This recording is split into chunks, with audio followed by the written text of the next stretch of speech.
So good morning, good morning, good morning, good afternoon, and good evening. Kung anong oras man ninyo ito pinapanood, mga kabeng-beng, mga ka-airsoft, ayan. So samahan nyo ulit ako mag-unbox dito ng unit natin. So nakikita nyo mahaba siya. So bago natin siya buksan, let's talk about the let's talk about AEG, okay?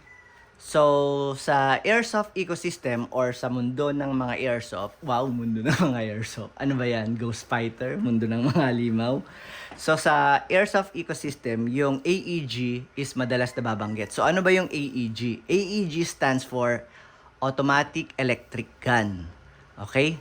So, sa airsoft kasi, merong GBB, which is gas blowback. Yun yung mga nire-review kong mga unit dito na mga pistol, yun yung mga nilalagyan siya ng gas. So ito, may salita siyang electric, meaning siya ay di kuryente. AEG, Automatic Electric Gun.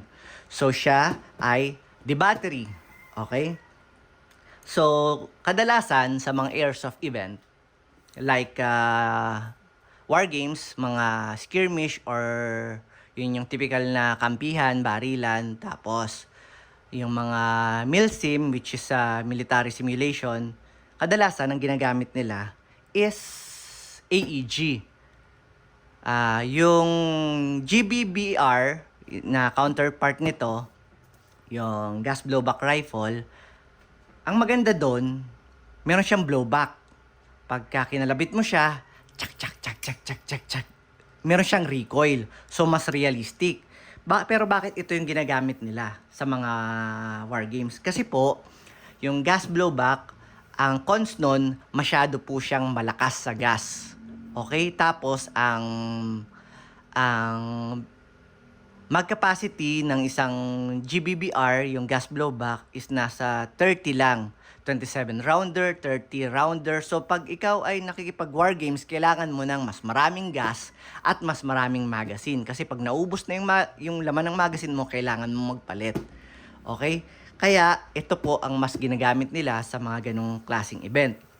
Bakit? Unang-una, hindi mo dito kailangan ng gas. Siya po ay di battery, china-charge lang. Pangalawa, ang mga AEG po is high capacity. 90 to 300 rounds. Minsan may umaabot na tig 2,000 rounds. Yun yung mga malaking magazine. So, kaya po mas ginagamit nila yung AEG sa mga sa mga war games or sa mga ganung klaseng airsoft event. Okay? So, although yung meron din namang mga AEP, which is automatic electric pistol, mas ginagamit po naman nila sa mga pistol yung GBB, yung gas blowback pistol. Kasi mas realistic po sila, tapos yung po kasing AEP is mahihina. Yung mga electric pistol, mahihina sila. Kaya mas sa secondary weapon, ang ginagamit nila is GBB, sa primary weapon, ang ginagamit nila is AEG. Okay? So, open natin tong unit. So, nakikita nyo, nakasulat, Colt. Ayan. Tapos, ENC Cybergun. So, ang dami niyang tatak, no? Pero ang gumawa nito, ang nag-manufacture nito is ENC. So, collaboration siya ng Cybergun. Okay? Open natin. So, meron siyang ganito, out of the box. Ayan. So, makikita nyo, meron ditong dalawang silica gel. Tapos, makikita nyo, meron ditong license card. Ayan. EMG Colt Cybergun. So, ayun. So, meaning, yung ENC, nakipag-collab sa mga to para may produce tong ganitong klaseng unit. So, ang unit nito, ang replica niya is M4. Nakikita nyo. So, ginagamit ang M4 kadalasan sa mga CQB. Ano naman yung CQB? Yun yung mga close quarter battle. Yung mga hindi siya malalayo, yung takbuhan kayo ng takbuhan, saka kayo barilan ng barilan. Ganun po yung CQB. Hindi siya katulad ng ginagamitan ng mga sniper rifle na pwedeng malayo, malayong malayo, mga ganun, pwedeng nagtataguan. Sa CQB, mga meron lang mga pader-pader dyan, puno-puno, yan. Doon ginagamit yung ganitong klaseng unit. So, bakit siya meron card? Kasi, ibig sabihin, sa pagkakakulab nila, yung Colt, EMG, Cybergun, nagbayad po ang ENC sa EMG na may hawak ng Colt license para magaya niya to, yung mga markings. So, yung lahat ng markings niya is katulad na katulad sa totoong firearms. So, lahat, pati font, pati tatak, yung details ng mismong unit, gayang-gaya po. So, kung ito ay kukunin nyo, sakasakaling bibili kayo ng ganitong klaseng unit, wag nyo po itong dadalin na nakasukbit sa inyo. Kasi masama po yung makita ng pulis, i-confiscate at baka may worst case scenario pang mangyari. Kasi masyado po siyang realistic, no? So, ito yung unit natin. Ang bigat po nito siguro almost 3 to 4 kilos. Ang bigat niya. So, full metal po yung unit na to. Full metal. Ayan. Ayan. So, yung flash hider, yung barrel, yung front sight, yung handguard, yung receiver,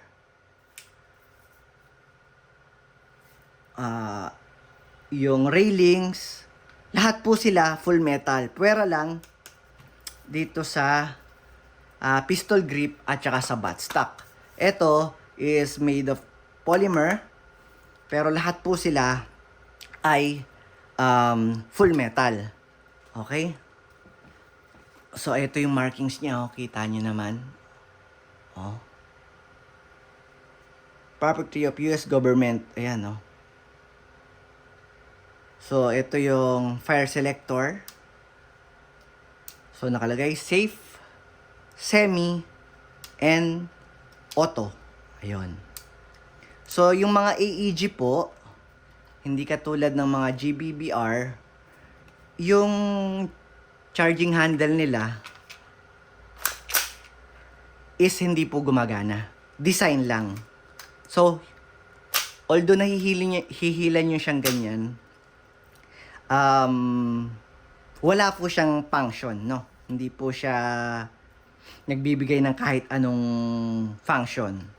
So, ito ay ENC 305 ang code niya. So, may mga under railings dyan, may mga railings dyan para kabitan nyo ng kung ano-ano. Mga flashlight, ayan, scope, hollow, red dot, kayo nang bahala, laser, yan, sobrang dami yan. Lahat yan, pwedeng ikabit yan. Basta may nakikita kayong mga parang railings, ayan. Lahat po yan, pwedeng kabitan. So, itong buttstock, plastic siya. Tapos buttstock lever, plastic din. So, hindi katulad ng mga GBB or GBBR, dito nilalagyan ng gas sila. Pero ito, ang nilalagay lang dito sa magazine niya is yung bala. Etong specific unit na to, high cap siya, so high capacity. 300 na bibis po ang kakasya dito. 300 na piraso ng bala ang kasya sa ganito. So, pagka nakikipag airsoft ka, mas maraming laman. So, pagka meron ka lang 3 nito, goods na sa mga sa skirmish, goods na sa kahit anong war games. Hindi katulad ng GBBR, kailangan mo ng sobrang dami kasi 30 lang ng kasyang bibis doon sa na yun, sa ganung klaseng unit na magazine. So, makikita nyo sa box niya may kasamang charger. So, pag meron kang charger ng charging brick ng cellphone, type A, kasya siya. Tapos, eto naman yung battery niya. So, upgraded yung battery niya. battery gamit dito is LiPo or LiPo. Yan. Kasi nagtatalo yung iba kung LiPo ba o LiPo ba. Kasi yung LiPo or LiPo is lithium polymer na klase ng baterya. Kasi lithium polymer nga eh. So, bakit LiPo, 'di ba? Pero yung iba, tawag nila LiPo. So, eto, ganito yung battery niya. So, paano ba siya gumagana? So, itetest natin. So, itong ganitong klaseng unit, ang buttstock niya, ito ang tawag sa ganitong klaseng buttstock, ay crane type. Ayan. Magkakaiba po kasi sila ng paglalagay ng battery. So, sa ganitong klaseng unit, sa M4, ang buttstock niya is crane type. So, paano ba siya paggaganahin? Kasi adjustable yan eh. Ayan, pwedeng mahaba, pwedeng maikli, pwedeng sobrang ikli. Hihilahin mo siya ng hanggang dulo. Ang hirap pagkaganto eh. Ayoko kasing mag-face reveal eh. Nahiya ako sa video pagkita yung mukha ko. Eto. Oh my God. Anak ni Janice. Tapos, di ba, pag pinapahaba siya, oh shit, ang bigat. Pag pinapahaba siya, pinipindot lang to. Ikli, haba, haba, haba. Pag nasa dulo na, baliktad na. Imbis na papindot, pahila na. Hihilahin nyo siya. Pag nahila na, dire-diretso na siyang matatanggal. So, sa mga hindi upgraded na unit, like yung mga bilog na baterya, dito nilalagay yung battery. Yan, dito sa mga to. Sa mga butas na to. Dito tinatanggal to. Yan. Tapos dito, ipapasok mo sa dalawang bilog na to, yung battery. Itong battery nito, which is naka-upgrade na, lithium polymer na siya. So, hindi siya kakasya dito kasi square siya eh. So, dito siya nilalagay. Timonyo, ang bigat naman kasi. Ay! O, eto. Makikita nyo, meron ditong ayan, mga connection. Yung mga harness dyan. So, hindi nyo naman siya mapapagbaliktad, no? Etong white, para ma-charge. Ang charging time niya is 1 to 2 hours. So, bantayan nyo lagi pagka gagamit kayo ng, meron kayong ganito, kukuha kayo ng ganito, bantayan nyo po sila lagi. Maglagay kayo ng timer kasi 1 to 2 hours. Dapat po ingatan po ito. Kasi pag ito po ay naging bloated, lumobo, kailangan nyo bumili ulit ng panibagong baterya. Ingatan po natin yung mga battery natin. 1 to 2 hours, okay na yun. Malalaro mo na yun ng matagal. Yun ang kagandahan sa EEG. Kailangan mo lang siyang i-charge. So, ayan. Hindi mo naman siya mapapagbaliktad. No? Pag green, sa unit.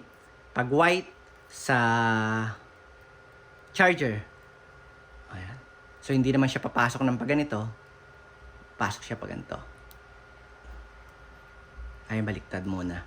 Hindi ko pala maiipasok at maikli yung wire. Ipapasok muna natin dito yung naiinis na ako. Ang bigat kasi pag kinakarga. Lagay muna natin dito yung ba't ba kasi nireview ko pa to eh. Teka lang po.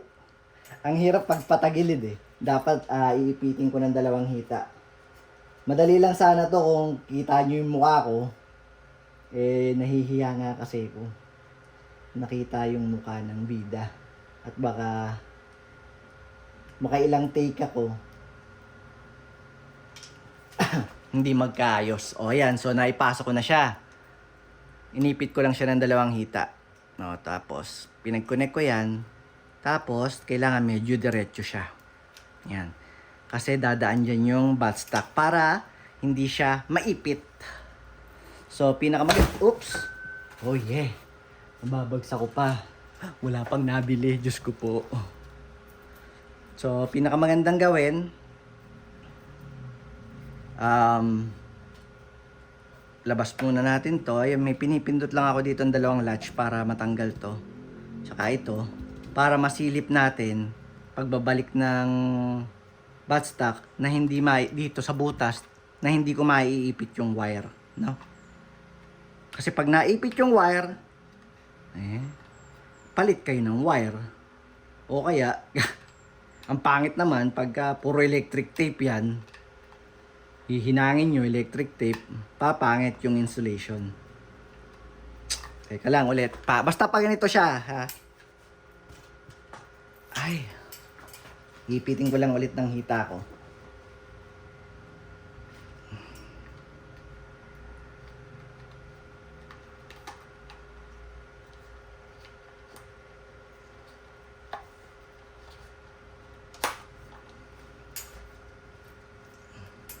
O, yun. So, napasok ko na.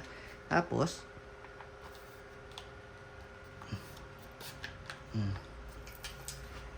so, titingnan nyo rin dito sa butas kung maiipit nyo yung mga wire. Huwag nyo ring isasagad yung pinakadulo sa buttstock kasi maiipit niya na yan. Okay na yan. Hanggang ganyan lang yung mga wire. Oh, dito lang. Hindi ko siya pwedeng isagad ng dulo dahil maiipit niya na yung mga wire doon. So, balik natin yung takip. Pinagpapawisan ako. Punyetang baril to. Parang gago kasi ang bigat. Oh, so, balik lang natin ganito. Okay. Okay, ayan. So, try natin kung gumagana. So, nakalagay, safe. Tapos, lagay natin sa semi. Firing!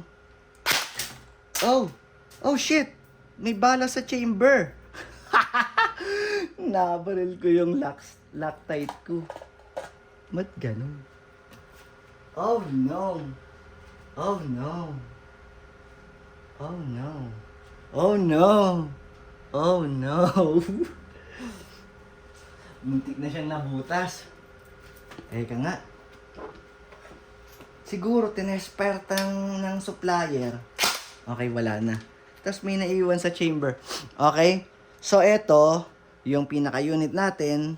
So, ito naman yung magazine. Para siyang galvanized, oh. Para siyang totoong magazine. Parang gawa siya sa yero, ganun. So, paano naman ito nilalagyan ng magazine? So, lalagyan mo naman siya dito. Bubukas mo yan sa ganitong klaseng magazine. Iuhulog mo yung... Kailangan puno. Kailangan pupuno. Hindi niya mahihigop pag siya ay hindi puno. Okay?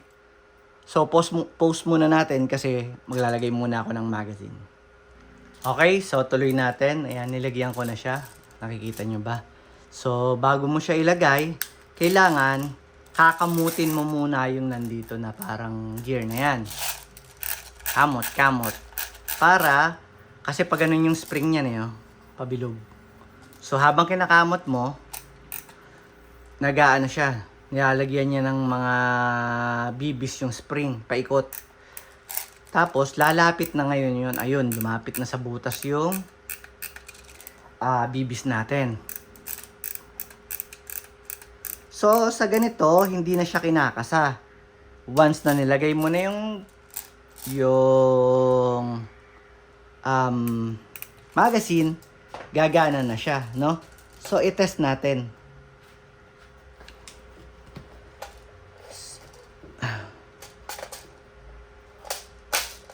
Oh, shit. Punyeta, ibababa ko muna.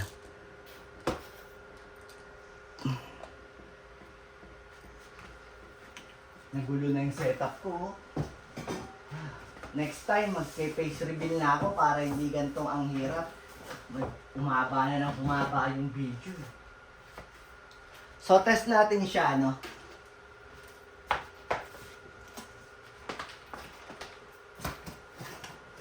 Naku. Hindi ko pala ito napalitan ng 0.23 grams yung medyo mababa ang reading nito. Kasi 0.23 grams itong nailagay kong bibis. Dapat pala nilagyan ko ng kahit 5.20. Kasi nakalagay dito, ayun, 0.20 grams. Tapos caliber 6 mm. 23 grams nga itong nailagay ko. Anyway, i-add na lang natin. Okay. So, test natin.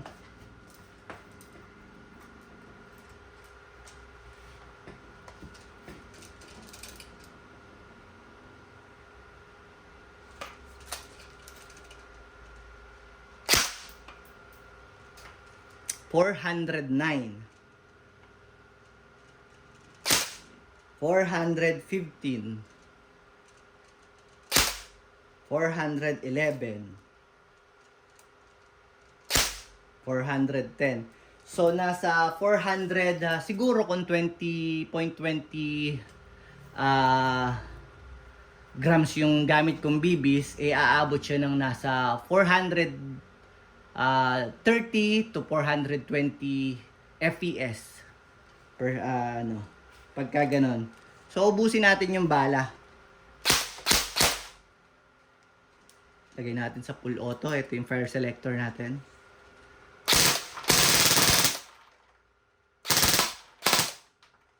Pagka ganon na yung tunog, crack, kailangan nyo na ulit kamutin.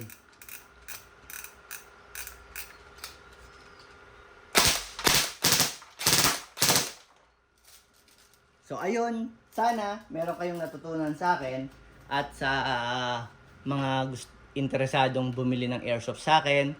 Mag-PM lang po kayo dito kung saan nyo mismo ito napapanood. PM nyo ako, sisendan ko kayo ng available na mga units ko at with pricing. Okay? Maraming salamat po. Ang haba po ng video natin. Thank you!